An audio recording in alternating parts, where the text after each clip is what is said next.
আমরা সবাই জানি আজকে আমরা সবাই এখানে কেন একসাথে হয়েছি, জানি কিনা আমরা? কথা বলেন, জানেন কিনা আপনারা কি জন্য একসাথে হয়েছি? আমাদের সমাজকে আমরা মাদকের কালো হাত থেকে রক্ষা করতে। কেন রক্ষা করব? এই মাদক আমাদের সমাজকে ধ্বংস করে দিচ্ছে, এই মাদক আমাদের যুবকদেরকে ধ্বংস করে দিচ্ছে। শুধু কেবল যুবক নয়, এই মাদক আমাদের সমাজের বৃদ্ধদেরকেও ধ্বংস করেছে, আমাদের শিশুদেরকেও ধ্বংস করছে এই মাদক। এই জন্য আমরা আমাদের সমাজকে মাদকের কালো হাত থেকে রক্ষা করতে আমরা সবাই একসাথে হয়েছি। এই মাদক আমাদের সমাজে বিবাদ সৃষ্টি করে, এই মাদকের কারণেই আমাদের সমাজে চুরি বেড়ে গেছে, আমাদের সমাজে ডাকাতি বেড়ে গেছে, আমাদের সমাজে ব্যভিচার বেড়ে গেছে, আমাদের সমাজে ইফতিজিং বেড়ে গেছে। কোন কারণে? এই মাদকের কারণে। এই কারণে আল্লাহ পাক রব্বুল আলামিন কোরআনে কারীমে ইরশাদ করেন, ইন্নামা ইউরিদু শাইতানু আন ইউকিআ বাইনাকুম আল-আদাওয়াতা ওয়াল বাগদা'a ফিল খামরি ওয়াল মাইসির। আল্লাহ বলেন যে নিশ্চয়ই শয়তান তো তোমাদের মদ ও জুয়ার মাধ্যমে তোমাদের মাঝে পারস্পরিক বিভেদ সৃষ্টি করতে চায়, তোমাদের মাঝে অশান্তি তৈরি করতে চায় শয়তান। শুধু এখানে ক্ষান্ত নয়, ওয়া ইয়াসুদ্দুকুম আন যিকরিল্লাহি ওয়া আনিস সালাহ।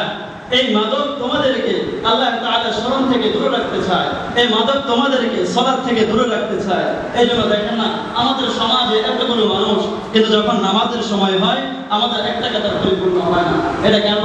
কারণ এই মাদক আমাদেরকে সালাত থেকে দূরে রেখেছে, এই মাদক আমাদেরকে অসুস্থ করে তুলতেছে, এই মাদক আমাদের সমাজের যুবকদেরকে অন্ধ করে দিচ্ছে, এই মাদক আমাদেরকে সমস্ত ভালো কাজ থেকে অবরোধ করে দিচ্ছে।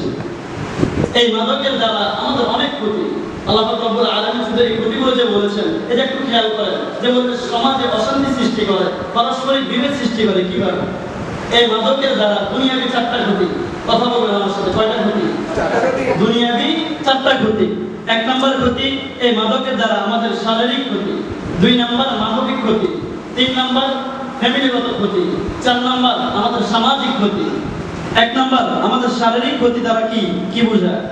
শারীরিক ক্ষতি দ্বারা এই মাদক আমাদের মস্তিষ্ক নষ্ট করে দেয়, এই মাদক আমাদের চেহারা বিকৃত করে দেয়, এই মাদক আমাদেরকে ক্যান্সারের দিকে টেনে নিয়ে যায়, এই মাদকের কারণে আমাদের লিভার ধ্বংস হয়ে যায়, এই মাদকের কারণে আমাদের সমাজের ভিতরে আরো যারা মাদক সেবন করে তাদের ভিতরে আরো অনেক রোগ দেখা দেয়।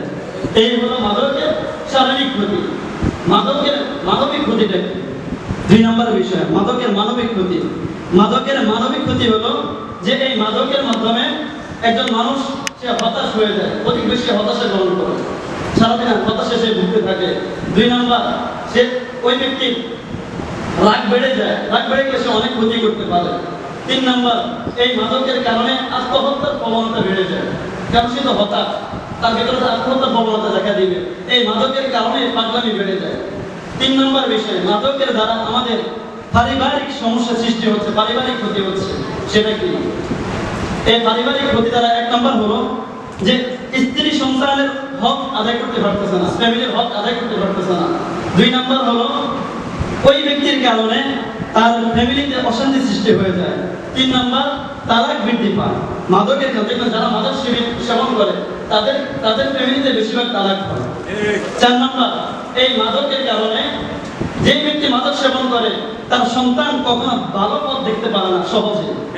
আপনারা দেখেন আমাদের সমাজে যে ছেলেগুলো, যে যুবকগুলো মাদক সেবন করে তাদের বাবারাও সে মাদক সেবনে তারা যুক্ত আছে। কথা কি ভুল বলেছি আমি?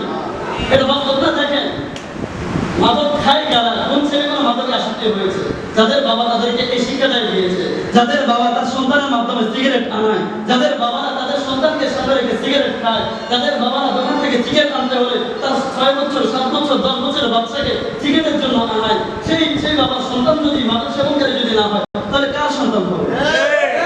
এই জন্য আমাদেরকে মাদক থেকে বাঁচতে হবে, শুধু আমাদেরকে নয়, আমাদের পরিবারদেরকে আমাদেরকে বাঁচাতে হবে।